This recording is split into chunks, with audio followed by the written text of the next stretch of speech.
कुलदीप सेंगर को जेल में डालो, जेल में डालो, जेल में डालो, कुलदीप सेंगर को जेल में डालो, जेल में डालो, जेल में डालो। कुलदीप की बेल ही महिलाओं की जेल है, कुलदीप की बेल ही महिलाओं की जेल है, कुलदीप की बेल ही महिलाओं की। दोस्तों, हम हमेशा बात करते हैं खबर की, पर आज हम बात कर रहे हैं केस की।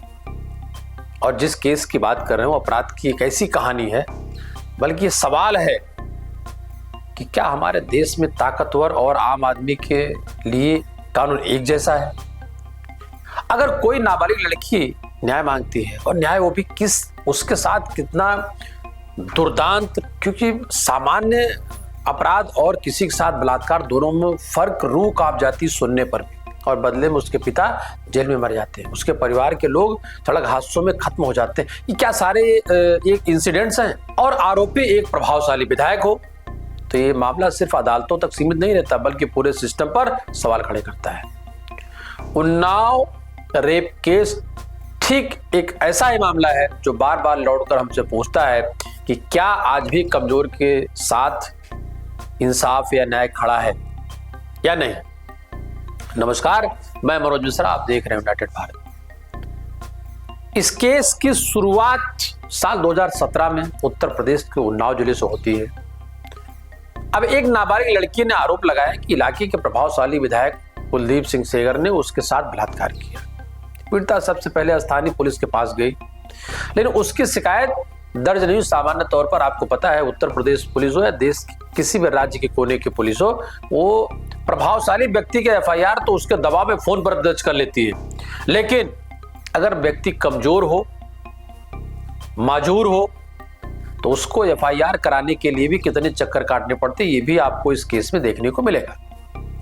जब कई बार गुहार लगाने के बावजूद जब उसकी सुनवाई नहीं हुई तो उसने मुख्यमंत्री आवास के सामने आत्मदाह की कोशिश की। दोस्तों, ये वही पल था जब पूरे देश का ध्यान पहली बार इस केस पर गया और सवाल उठा कि अगर आरोपी सत्ता में बैठा हो तो क्या पीड़िता की आवाज सुनी जाएगी? न्याय की इस लड़ाई की कीमत पीड़िता के परिवार को कितनी भारी पड़ी? एफआईआर दर्ज होने से पहले ही पीड़िता के पिता को एक पुराने मामले में गिरफ्तार कर लिया गया और कुछ ही दिनों बाद उनकी मौत कहां होती है? जेल में। यानी जेल में भी सुरक्षित नहीं। परिवार का आरोप था कि उन्हें फर्जी केस में फंसाया गया और हिरासत में पीटा गया, जबकि बाद में सीबीआई की जांच में यह मामला कस्टोडियल डेथ के रूप में सामने आया। एक बेटी के लिए इससे बड़ा दर्द और क्या हो सकता है कि इंसाफ मांगने की वजह उससे अपने पिता की जान गंवानी पड़े। लेकिन त्रासदी यही खत्म नहीं होती है। 2 साल ही बीते थे कि साल 2019 में पीड़िता अपनी चाची, मौसी और वकील के साथ कार से यात्रा कर रही थी, तभी सामने से आए एक ट्रक ने उनकी गाड़ी को टक्कर मार दी। इस हादसे में पीड़िता की चाची और मौसी की मौत हो गई मौके पर ही, जबकि वकील ने बाद में दम तोड़ दिया।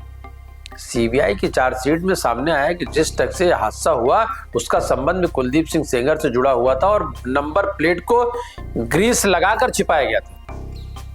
इसके बाद ये सवाल और गहरा हो गया कि क्या एक ही परिवार के साथ बार बार हो रही ये घटनाएं सिर्फ इत्तेफाक तो नहीं है,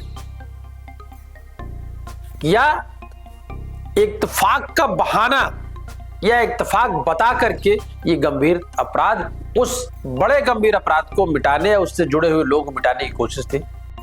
मामले की गंभीरता को देखते हुए केस सीबीआई को सौंपा गया और ट्रायल दिल्ली में चला। 20 दिसंबर 2019 को अदालत ने कुलदीप सेंगर को रेप के मामले में उम्र कैद की सजा सुनाई, जबकि पीड़िता के पिता की कस्टोडियल डेथ के मामले में उसे मार्च 2020 में 10 साल की सजा दी गई। अदालत ने इस पर 25 लाख रुपए का जुर्माना भी लगाया, जिसमें से 10 लाख रुपए पीड़िता को मुआवजा के रूप में देने का निर्देश दिया गया। उस समय ऐसा लगा कि शायद अब पीड़िता को न्याय मिल गया और सिस्टम ने आखिरकार अपना काम कर दिया, लेकिन ऐसा हुआ कहां? कुलदीप सिंह सेंगर का राजनीतिक बैकग्राउंड इस पूरे मामले को समझाने के लिए अहम है। ये उन्नाव का एक प्रभावशाली क्षत्रिय नेता रहा है, कई बार विधायक चुना गया, इतना प्रभावशाली रहा कि वो सपा में भी था, बसपा में भी था और भाजपा में भी बाद में आया। यानी अगर कोई पार्टी ये उस पर आरोप लगाती है तो ऐसा नहीं कि खाली भाजपा में रहने का, वो सभी पार्टियों में अपने प्रभाव की वजह से रहा। इलाके में उसका दबदबा, मजबूत पकड़, प्रशासन पर प्रभाव की चर्चा आम, यही वजह थी कि शुरुआत में पीड़िता की शिकायत को गंभीरता से नहीं लिया गया और उसे इंसाफ के लिए इतनी लंबी लड़ाई करनी पड़ी। अब बात करते हैं आज की, यानी दिसंबर 25, जिस मामले से हमने शुरुआत की थी। दिल्ली हाई कोर्ट ने एक आदेश में कुलदीप सिंह सेंगर को रेप केस में उम्र कैद की सजा को सस्पेंड कर दिया। मित्रों, समझने का प्रयास करिएगा, इतनी घटनाओं के बाद, और उसे जमानत दी। यहां समझना बेहद जरूरी है कि सजा सस्पेंड होने का मतलब ना तो आरोपी को बरी होना होता है और ना केस खत्म होना। इसके अलावा सेंगर अभी जेल से बाहर भी नहीं आया, क्योंकि वो पीड़िता के पिता की कस्टोडियल डेथ के मामले में मिली 10 साल की सजा अभी काट रहा है।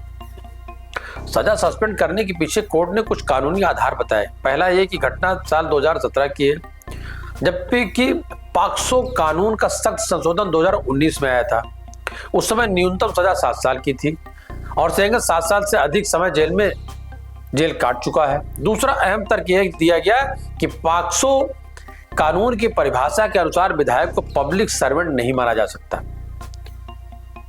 यही वह कानून तकनीकी की बिंदु है जिस पर आज पूरे देश में बहस हो रही है, और बहस नहीं बल्कि दिल्ली में कोर्ट के बाहर महिलाएं धरना प्रदर्शन और सरकार से न्याय पे सवाल और पीड़िता को पुनः न्याय और व्यवस्था पर एक बड़ा सवाल करके इंडिया गेट पर विरोध प्रदर्शन जारी है। उसकी मां भी उसके साथ थे, लेकिन वो भी पुलिस ने दोनों को जबरन हटाया। पीड़िता ने साफ कहा कि अगर कुलदीप सिंह सेंगर बाहर आया तो उसकी और उसके परिवार की जान को खतरा है। वहीं सीबीआई ने इस आदेश को चुनौती देते हुए सुप्रीम कोर्ट का रुख किया और पीड़िता भी शीर्ष अदालत में जाने की तैयारी कर रही है। अब सबसे बड़ा सवाल यह है कि अगर यही मामला किसी आम आदमी को होता तो क्या फैसले भी ऐसे ही होते? यह वीडियो किसी को दोषी या निर्दोष ठहराने के लिए नहीं, बल्कि ये पूछने के लिए है हमारे देश में इंसाफ की परिभाषा क्या है और क्या ये सभी के लिए बराबर है।